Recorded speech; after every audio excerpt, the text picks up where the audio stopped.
We've got some major developments in the shipping and agriculture sectors that are causing ripples in our daily lives. Let's dive right into the details. In the shipping world, there's a significant disruption unfolding.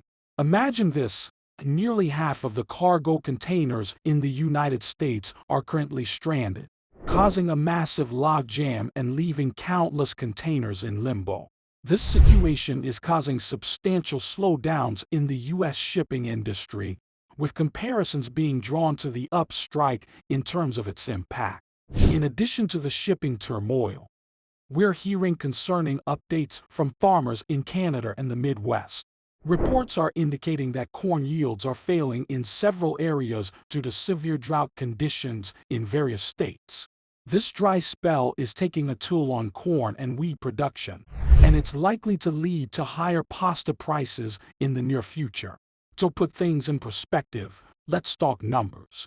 Over $5.2 billion worth of cargo is floating around, unable to dock. It's essentially a traffic jam, but on the water. The main culprit here is a labor union dispute with the International Longshore and Warehouse Union, causing a snail's pace in port productivity. The figures paint a clear picture. At the Port of Oakland, during the first week of June, the average ton equivalent units waiting off port limits skyrocketed from 2,266 to a staggering 35,153. And it's not just Oakland. The ports of Los Angeles and Long Beach also saw their average units jump significantly. When you add it all up, the total value of the cargo floating off these ports is a jaw-dropping $5.2 billion, based on an average container value of $61,000. But there's more to this puzzle. According to Vision, a company that tracks container shipments, the clearance rate for containers isn't looking good either. For instance, the Port of Oakland is operating at a mere 58%. While the ports of Long Beach and Los Angeles are at 64% and 62%, respectively. Vessels keep arriving at these West Coast ports with a boatload of cargo to unload. If these labor disputes persist, we might be looking at backlogs reminiscent of those seen during the pandemic. So, why the slowdown? Insiders suggest that skilled laborers simply aren't showing up for work due to unresolved issues in negotiations with port management. There are even reports that requests for additional work aren't being fulfilled.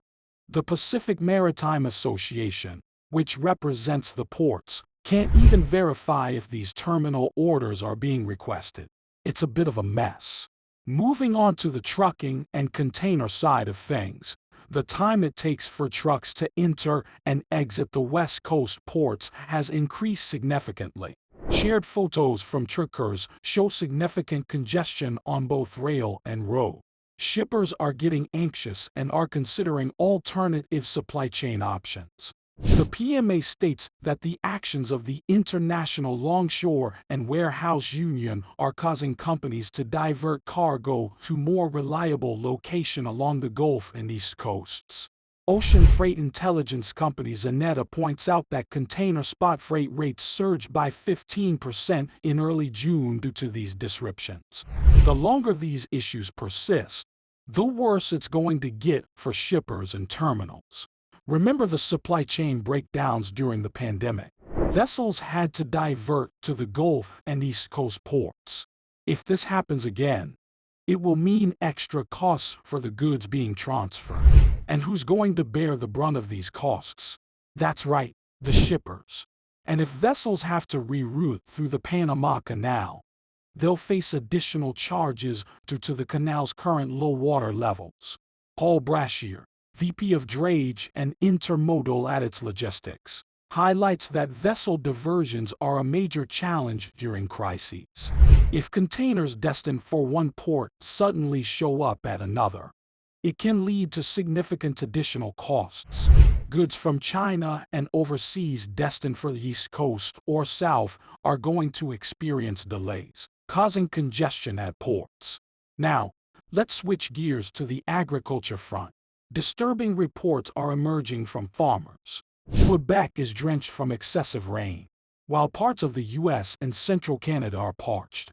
Amidst all this, Quebec is also being hit with hail, leading to massive crop damage.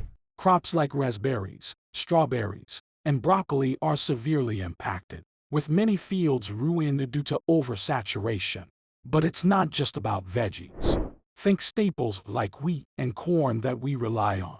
U.S. corn production is heavily affected by drought, with Missouri facing the brunt of it. Current estimates from the U.S. Department of Agriculture indicate that only 25% of Missouri corn is in good to excellent condition.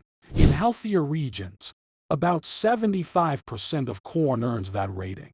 Essentially, Missouri is this drought-afflicted pocket in the U.S., and upcoming reports might further downgrade their crop status. Entire fields in the Midwest haven't been pollinated, leading to complete crop losses. This isn't just a North American concern. Countries like Italy are also struggling, as they've experienced excessive rain impacting their wheat, indicating significant losses. A focal point of this crisis is durum wheat, the primary wheat used in pasta production. Italy's reliance on this wheat is immense, and in the U.S., durum wheat production is projected to be 16% less than last year. Considering last year was already underwhelming, this further decline is alarming. Canadian estimates are forthcoming, but early indications suggest they'll also report a decrease of more than 16%. Last year's durum wheat production was subpar, and with Italy, the US, and Canada all forecasting worse outputs this year, there's genuine concern about the future of pasta. Consumers might need to brace themselves for either stocking up or foregoing pasta as a potential shortage looms. The math is straightforward here. A significant drop in production will inevitably lead to scarcity. Some might point to food wastage as a potential solution, citing figures that suggest a large proportion of food in the U.S. gets wasted. However, these statistics are often misleading. The real figure for food wastage in the U.S. is below 10%. Moreover, much of this wasted food is repurposed as animal feed. The notion of cutting back on food waste as a solution to the durum wheat issue oversimplifies the problem. When food spoils, it can't be served and has to be discarded. Reducing food supply isn't the solution, as it can lead to inefficient distribution. We're about to face significant issues with the supply of fresh produce and pasta. The situation might be harsher for third-world countries than for the U.S., with pasta prices likely skyrocketing due to looming shortages. Canada's reserves of durum wheat, essential for pasta, have dropped by 47% from last year. If, in just 1 year, they use half of their reserves during a bad crop season. And this year is even worse. What happens when the stocks hit zero? When stocks deplete, panic ensues.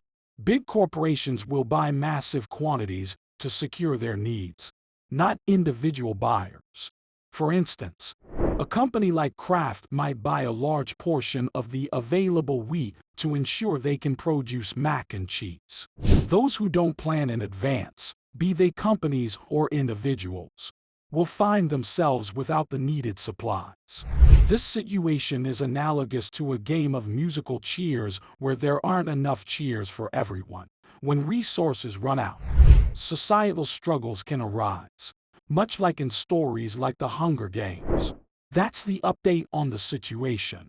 Dear listeners, if you found this information valuable, do give us a thumbs up. And if you haven't subscribed yet, consider it for more enlightening content. Thank you for tuning in.